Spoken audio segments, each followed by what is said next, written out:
Hello. Hello, Hello, TGX. beautiful people. Good morning. Hi. Hello. Yep. Okay, cool. I've got a mic. Nice to see you all this morning. How we doing? How we feeling? All right. I get it. I too am running on very little sleep. Ready to kick off? Hello. All Oh, right. finally, my mic's working. Good morning, everyone.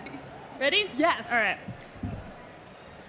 Welcome to Fact or Fiction Gaming Edition, the best lecture you will voluntarily attend, or at least we hope so. Can I get a change slide, please? Okay, today's panel is a deep dive into how science, technology, engineering, and mathematic concepts hold up to reality for some of our favourite video games. Have you ever wondered about the how psychology relates to Bioshock? Or the legitimacy of evidence in Ace Attorney? Or how likely that spaceship is to fly? Well, you're about to find out. We want to make you question and consider your games from a different angle and make you think about, is that literal fact or fiction? So pay attention, learn something, stay alert for the quiz at the end. Change slide. All right, so pushing straight along, let's meet today's panel. Change again, please.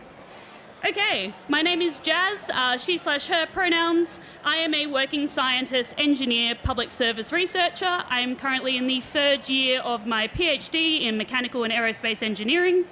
I have a bachelor degree in applied physics and engineering and absolutely love the opportunity to talk STEM at you. My favourite games are Persona 5, Kingdom Hearts, and recently the Fate Samurai Remnant game. I'm obsessed with the Helliverse right now, but my main love will always be My Hero Academia. And fun fact, I have 4 My Hero Academia tattoos that take up half my right leg. Woo.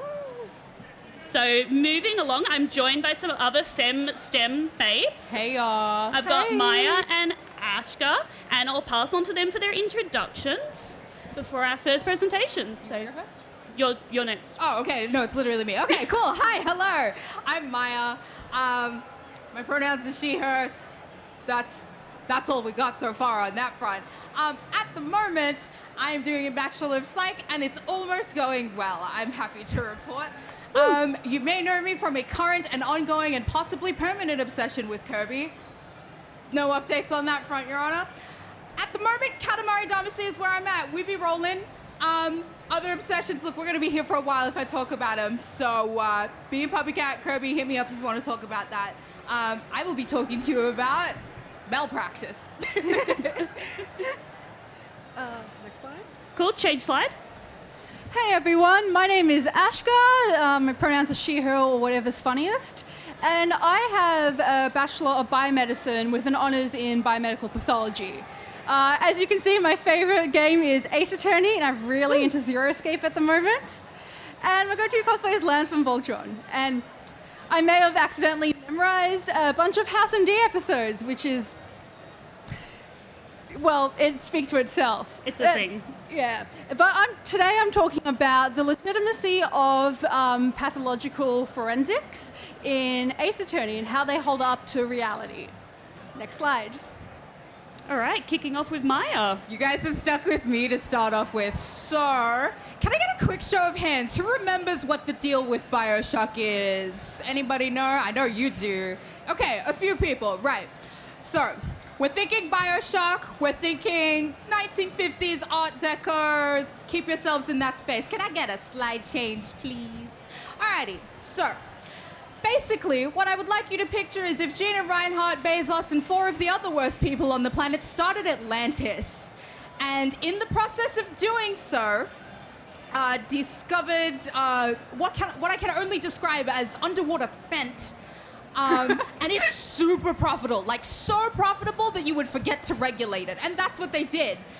So basically, you have an entire isolated population of people under the water, unregulated substances, that are being produced en masse. This goes about as well as you think it does. If this is ringing bells to like Nixon's infamous war on drugs around the 1980s, stay with that. That's where we are. Next slide, please. Okie dokie. Hi, what's up? It could be, baby. It could be. You got a dream. All right, so our protagonist is Jack. keep in mind that he is a fantastic protagonist because of how well this man follows orders. I'm okay with that. You should be too, but we also should be asking questions about why he is so good at following orders. It should be a little suspicious. And that is because of a little thing you might know as conditioning. So, on that council of 5 very questionable people is a psychiatrist by the name of Dr. Suchong, who implemented a little something or other on this man as a child. Now, we don't have time to get into the ethics of that, but it's implied that a bunch of conditioning was used on our protagonist as a child, and given the use of, shall we say, negative reinforcements, remember the drugs, and also the overwhelming stress of being in that environment. So think physical coercion and violence and all the fun things that you find in an environment like that. Those are negative reinforcers. So we have those, which I would probably put down to operant conditioning. We don't have time to get into all of that, but we will. Anyways, think about how you would train a dog to do anything or how your parents might have trained you to do anything. That happened to him, but like on a mega scale. Especially, and if you are familiar with how this game goes, think about that phrase. That's what we're thinking about. Next slide, please. All right, so how does this exactly get used for evil? Well, the answer is pretty easy, people. If you're aware of the Manchurian Candidate, if you know what the Winter Soldier is, that's the level of nonsense we're dealing with. Basically, all of that fun stuff, Adam, aka Underwater Fent, would put you in an altered state of consciousness. That is any state of consciousness that is not your normal one. When you got too tired, that's an altered state of consciousness. If you ate too much, drank too much, did whatever, that's an altered state of consciousness. Combine that with the effects of wildly malpracticed psychiatry. That's going to give you successful brainwashing. I would argue, in fact, that that was pivotal to Jack's brainwashing being successful. The reason it's unethical, and I feel like I'm obligated to point this out so you guys don't think I'm crazy, is that is the deliberate lack of debrief and failure to undo whatever was done to him in the first place. Generally, you're not supposed to do stuff like that, so we don't. Next slide, please. Basically, my point in all this is when you consider the situational factors, the environment, this is really not as far-fetched as you think, because it happened a bunch in real life, a couple times. The CIA did attempt this with moderate success on a few occasions. First it was MK Ultra, if you know what that is, you know. Before that it was Project Artichoke, and everyone's least favorite boy band from the 1940s did it first. So you know it's not good when we're starting there. Anyway, some of those documents have been declassified, but the point is, this is entirely achievable, and the way BioShock chose to conduct this to you, actually pretty close to how it went. Under the lens of, you know, fantastical pharmaceuticals and over-exaggerated game physics, but for sure, I think it could work. Next slide, please. It is at this point that I have to tell you all, yeah, don't do this. Don't ever do this to another person. It's whack. Just because it's achievable doesn't mean you should do it. It's bad. It's totally bad. And given, you know, the body count and property damage and just, hell, everything. I mean, you've seen how Rapture looks today. Girl, don't go there. Don't do this. It's bad. Achievable, but bad. That's all from me, guys. Thank you. Thank you, Maya. That was very insightful. Quite enjoyable for everyone to know what not to do. So we'll move on to my section of the presentation, which I've labelled "This Isn't Flying, It's Falling with Style," which is one of my favourite Toy Story quotes. My presentation is all about spacecraft, aircraft and gaming, and whether they could actually fly based on the specs I could find and their general design. This, of course, is a small subset of what's out there, but let's have some fun and look at a couple examples just anyway. So change slide. First, just a quick crash course in aerodynamics. I'm going to play a short 2-minute video by Minute Physics, as I think it does an excellent job at explaining the key force concepts that I want you to wrap your head around, and that's easier than me trying to explain lift, drag, all of those important concepts. So play video, hopefully. And we get a YouTube ad. This is my favorite bit of physics. Someone doesn't have an ad blocker. 30-second ad.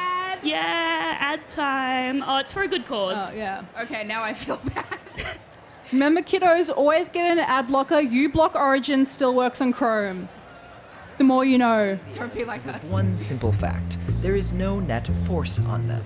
And with no net force, an object at rest stays at rest, and an object in motion stays that way, even if it's in midair 10 kilometers above the Earth's surface. Now, of course, it's not like there aren't forces acting on the airplane. Gravity pulls down on the plane itself, plus all of the people and baggage inside, and every single air molecule that's shot through the engines or collides with the fuselage or wings pushes on the plane as well. But if all of these forces are balanced, in particular if the air molecules push the plane up enough to counteract gravity, then the plane stays up.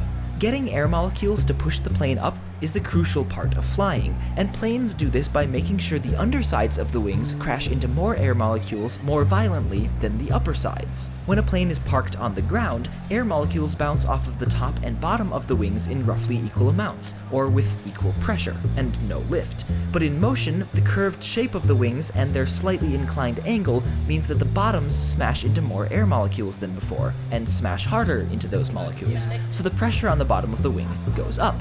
In addition, fewer air molecules now strike the top of the wing, and those that do strike it less forcefully, partly because it's being shielded by its own forward motion, the way running into the rain keeps your back drier, and partly because a curving stream of air has lower pressure on the inside of the curve since the molecules get thrown centripetally to the outside. But whatever the reasons, the pressure on the top of the wing goes down. So low pressure or less downward force on the top, plus high pressure or more upward force on the bottom, and the plane has lift. And if the force imbalance is big enough, it can lift the plane up into the air against gravity.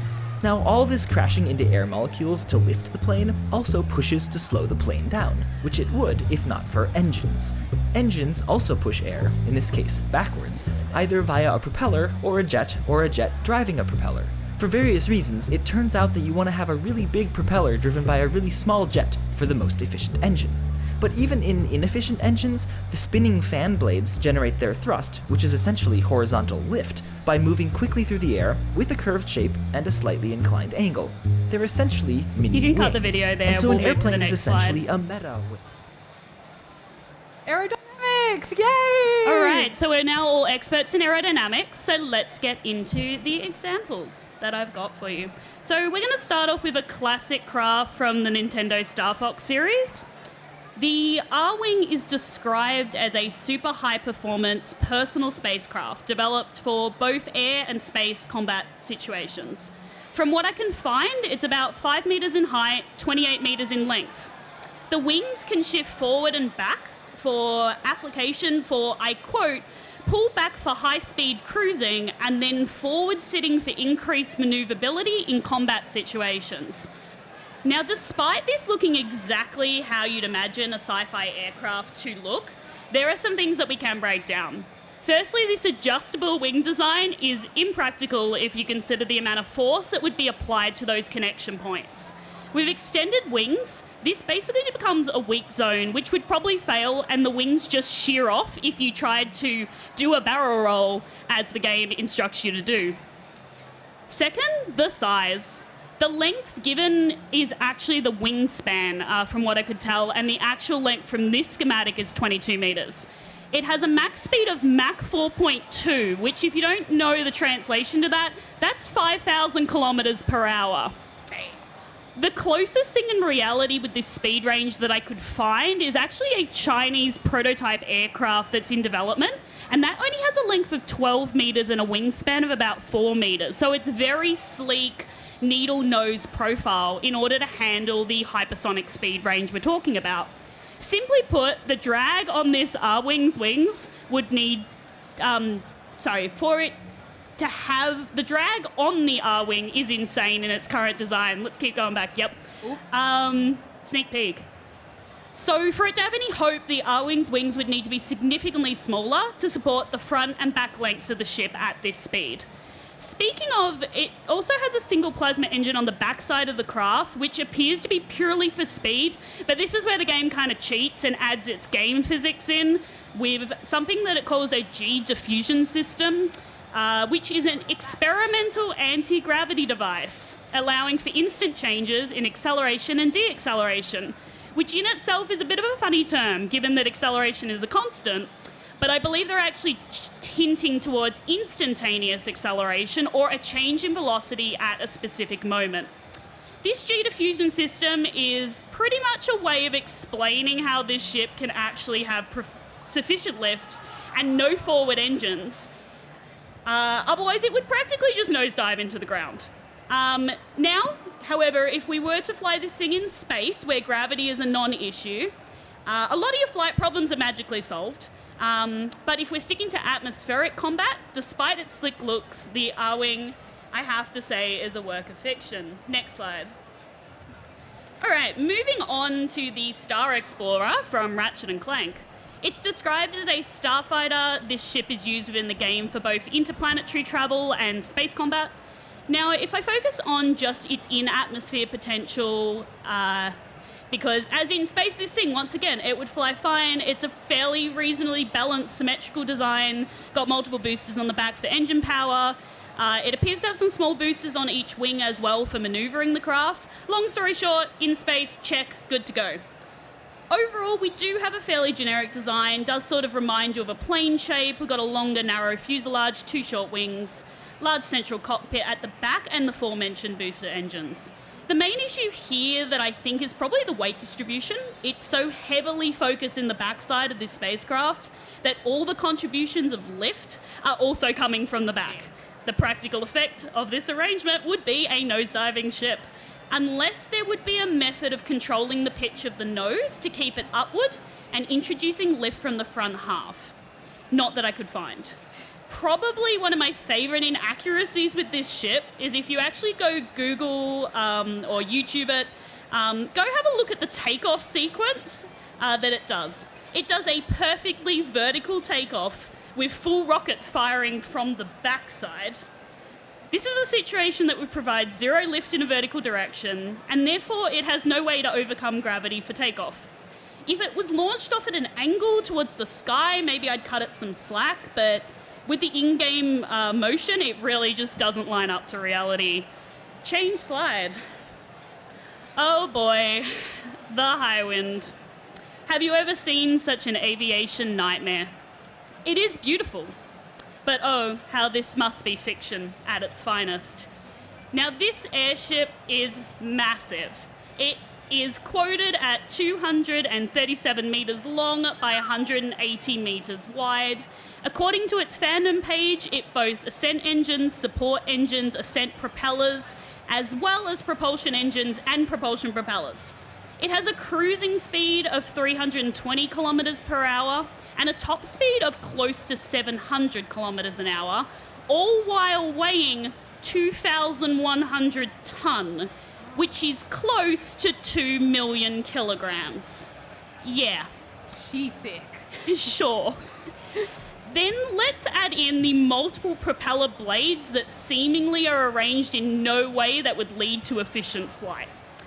If we now make some assumptions that the majority of the lift is being generated from the forward propellers / engines that you see up sort of the top there, the entire back half of this airship seemingly has no way to counteract its own weight. And basically it would likely snap at the point with the smallest cross section, i.e. kind of close to the center area there. Now let's take a second to talk about the set of lower propeller blades. We have 3 large rotating blades that in my opinion are purely artistic. We can make the assumption they're about the size of a wind farm propeller, and that the forward propulsion is all from external engines. Then all these propellers are doing is introducing drag with a slow spinning motion that is counterintuitive to the reported speeds of this airship. Additionally, if all these statements I'm making, they're kind of from a static frame of reference. If we actually consider this ship dynamically, i.e. in motion, the entire structure would be vibrating, and it basically will have the structural integrity of a wet noodle. But at the end of the day, I'm not going to ruin anyone's fun. It's Final Fantasy, it looks cool, and it flies by magic. Change slide, and passing on to Ashka. Hello, everyone. I hope you guys know Ace Attorney, but if you don't worry, because today we're going to talk about forensics and the real science behind biomedical pathology. Next slide, please. Now, I hope anyone in like the mystery genre knows about luminol, because it's a chemiluminescent, or otherwise glowing substance that essentially is used in crime scene investigation to make blood glow. Trace amounts. Oh. 1 second, folks. We're having a bit of a moment with the microphones. Yes. So, trace amounts of oxidizing agents essentially allow certain compounds in liquids that it's sprayed on to glow. That's pretty cool. The glow lasts around 30 seconds. It's pretty faint and blue. And if you see on the screen, I've compared how it looks in Ace Attorney to real life. Pretty fun, hey? Now, one thing is that dried and decomposed blood actually glows a bit brighter, which, again, you can see in the photo. However, as fun as this is in games, it doesn't quite hold up to reality. You see, the compounds that make blood glow in luminol essentially reacts to both copper and iron ions. So substances or liquids with copper and iron in it will glow indiscriminately. That means things like bleach, horseradish, cigarette smoke, fecal matter, etc., will all glow under stress from luminol.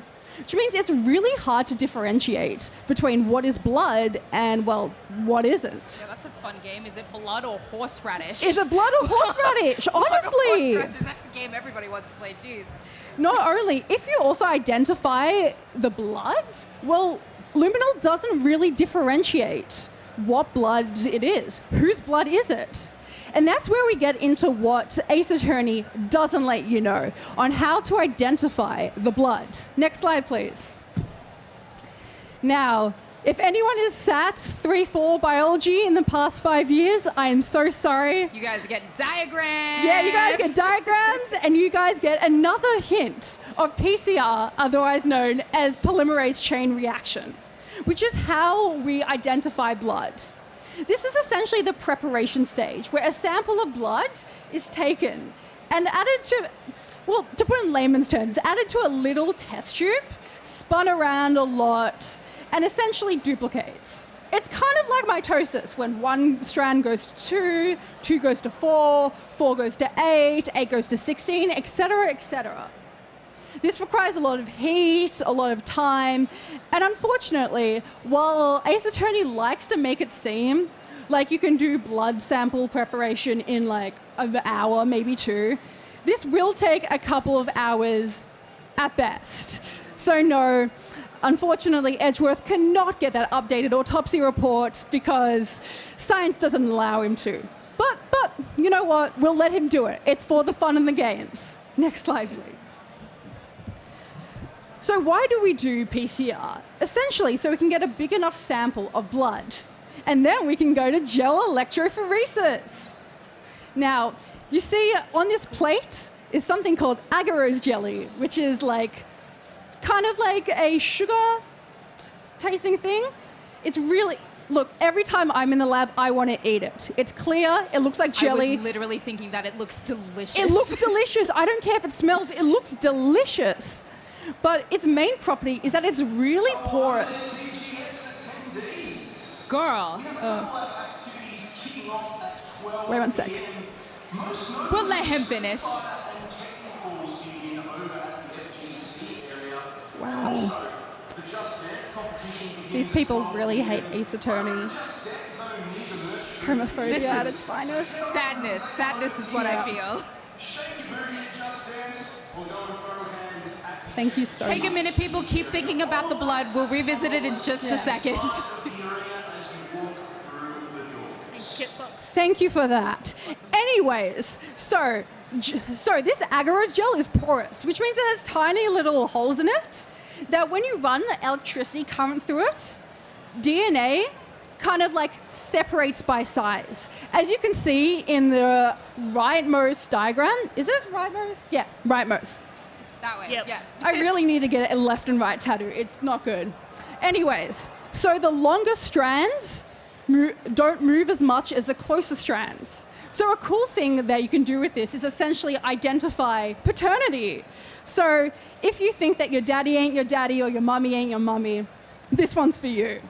You get put in the gel plate. You get put in the gel plate. But anyways, with a lot of complicated things that I really don't want to explain, and it would take more than 10 minutes, essentially, you can put the DNA that you found at the crime scene and also DNA from other things, like the murder suspect, the dead person, a kangaroo.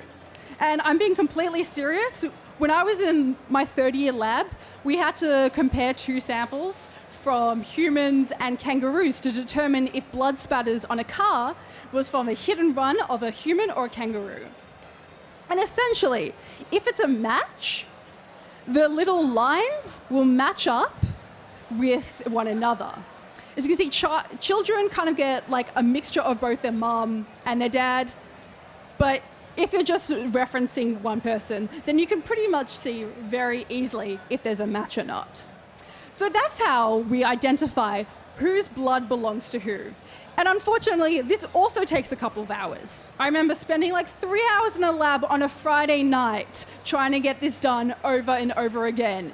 It's painful, you're tired, you're hungry, and you want to eat that agar jelly so bad. But you know what? None of this is an Ace Attorney because it's a video game. However, I do think that Emma Skye, my favorite forensic scientist, would want to eat the agar jelly. Anyway, that's all for me. Next slide, please. Oh, wait, no. I forgot. You can't get rid of me yet. Oh, there's more. There's more. So what other applications are there to blood? Essentially, we can approximate the time of death by the blood. If it's cold, because, you know, your body is 38 degrees. How the blood flows. We can also identify the wound pre and post-mortem. Essentially, if you hypothetically get stabbed and you're alive, the blood will flow a lot. Hypothetically. This is all hypothetical. I've never stabbed someone. Anyways, the blood, if you're alive and you get stabbed, your blood will flow considerably more. However, when you die, your body starts cooling down. Can't regulate your temperature. So if you get stabbed after you're dead, your blood will flow a little bit less. So you can kind of approximate the time. However, I do want to say that approximation of time in Ace Attorney, wrong. So wrong. No amount of updated autopsy reports can accurately pinpoint a time. Things like temperature, where you are, humidity, all these kind of things affect how the body decomposes. And it decomposes in a set of steps that I don't really want to get into. But if you've watched MatPat videos, you'll be fine. So all of that essentially affects time of death. So no, in the autopsy reports in Ace Attorney, you can't accurately determine if he died at 3 versus 3:10, because that's just not how things work. Blood can be used for so much more in forensic science and forensic investigations. And honestly, I wish Ace Attorney did do a little bit more scientific accuracy, but hey, it's a video game, and also the forensics isn't even the worst inaccuracies. It's the law. Yeah, I feel like there's a moment we should bring up, like, the ghosts. Oh yeah, ghosts exist in Ace Attorney. Don't worry about it. Yep. It's fine. But anyways, play the game still, even though I'm yapping about how inconsistent and how not based in reality it is. Next slide. But anyways, thank you, and go forth and conquer your dreams into forensic pathology and biomedicine. This is totally not a shout out. Please join me. I'm so alone. Next slide. All right, so time for that pop quiz. I hope you didn't think I was joking. I hope you guys have been listening. Flick to the next slide, please. Maya, did you have a question for us? Yeah, I did. Under any circumstance, should you use conditioning to do any of what happens in the plot of BioShock? Please say no, please say no, please say no. Please say no. If any of you say yes, I'm calling security. Oh my God. All right. Thank you. All right. I love conditioning. Next slide. We got a forensic question. Yeah. Yes. Me. So this is a pretty simple one, and I kind of mentioned it like a minute ago. But can the time of death be affected by cold temperature, or the approximate of it? Yes, hands up. No, hands down. All right, 3 seconds to make your decision. 3, looking. 2, 1. Next slide. Oh, yes, it can. So essentially, well, cold temperatures is just particles vibrating a lot slower than hot temperatures. So when you're hot, you're essentially vibrating super fast.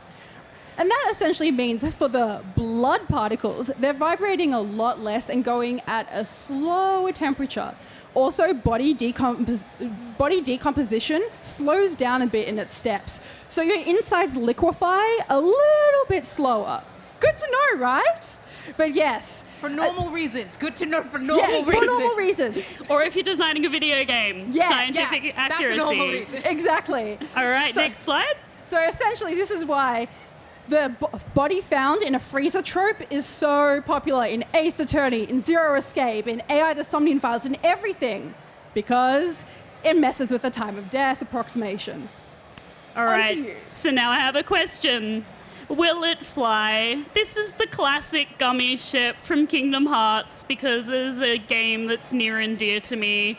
And just to add, not in space. Yes, this thing could fly in space, but not in space. Hands up if the poor little gummy ship can fly, or leave your hands down if it won't. It can fly in my I heart. want to believe. I want to believe. I want to believe the gummy Please. ship would make it. All right, Please. let's flick to the last slide. Or next slide. Sadly, no. We have a sad Sora. The gummy ship, unfortunately, he's just a little chunky boy. His weight distribution is off. It's all at the back of the ship. Its wings can't sustain that kind of body. So, sadly, no reality to the gummy ship. You know what? I wonder if there's any ships, not like counting War Thunder, because all of the player base is leaked. Oh, like God, let's sensitive not go intel. there, yeah. But I wonder if there's any like sci-fi video games that actually have a good ship that can fly.